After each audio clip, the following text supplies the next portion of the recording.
Well, we're having so much fun watching this 28-year-old rookie put on a show. How hyped are you guys internally? How exciting is this?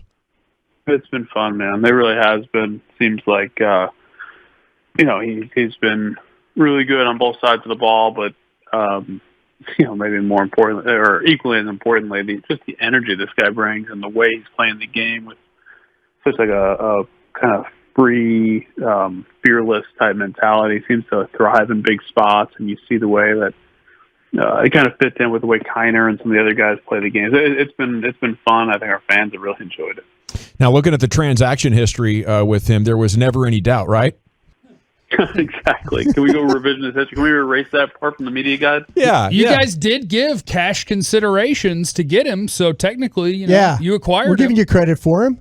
Exactly. We're geniuses for trading for him, and then we'll ignore the part where we almost risk losing him. Now, what was it that turned you guys being interested in him? What were the skills? What was the projection of the idea when you saw him and were interested?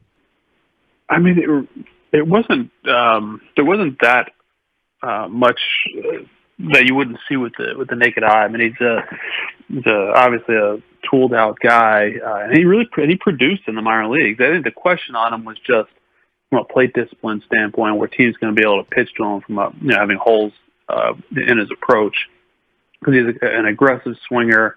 Has never walked a lot. He doesn't have a huge strikeout rate in the minor leagues, but it's still a little bit elevated, and I think that was the question. He was always a plus runner, plus defender, plus arm, huge power. So I think we were able to get him in large part, and I think he cleared waivers also because of those questions about the statistical history. But he's a guy that I think 15, 20 years ago, I think would have gotten an opportunity earlier. But because of some of the swing and miss and the way that's viewed in the game right now, it was, I think that's why his acquisition cost was as low as it was. John, in the NFL, and I don't know if it works the same in Major League Baseball, but there's always somebody in your office that says, man, we're risking it. Don't put that guy out there. We're going to lose him. Was there anybody that was arguing for him? Or, I mean, I know you had to make the decision because of your roster and stuff, but was there anybody just standing up and saying, hey, we're going to lose this guy if we put him out there?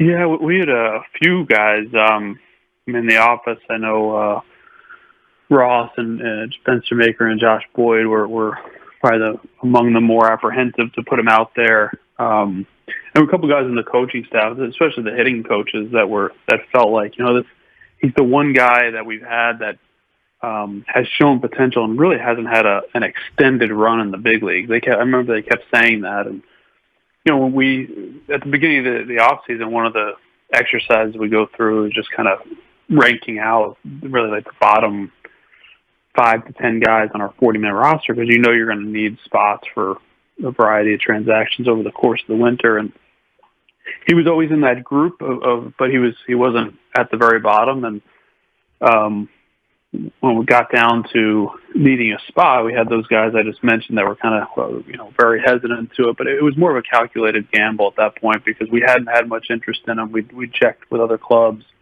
and we felt like the timing right before spring training is one of the times a year where you can sneak somebody through, because teams have kind of filled up their roster with free agents. There's not a lot of open roster spots, and it's before you get to camp, you can't put anybody on the 60-day IL, so you can't open up a roster spot that way. So it was a little bit of luck, but a little bit of thoughtfulness in the timing when we put them out there. So it's kind of like the NFL. So you're figuring, like you're saying, okay, everybody's breaking camp or going to camp and whatever, and they're loving their team.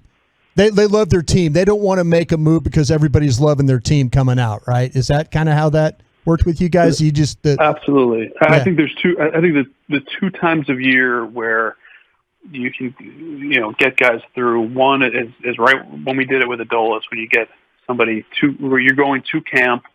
You've already invited everybody, and teams will make moves, but there's aren't as many spots because the free agency just filled up, and the veterans are taking up the roster spots, and guys haven't started to work out yet or play yet, so they're not getting hurt, so the spots don't open up with the injured list.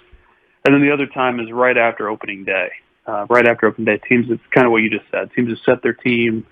their club. They like their team. They just had emotional meetings with some of these guys and congratulations, you made the club. And, they don't want to necessarily just, churn the bottom of the roster for a kind of a marginal upgrade. So those are the 2 times a year when we fell into a good spot there with Adolis in February.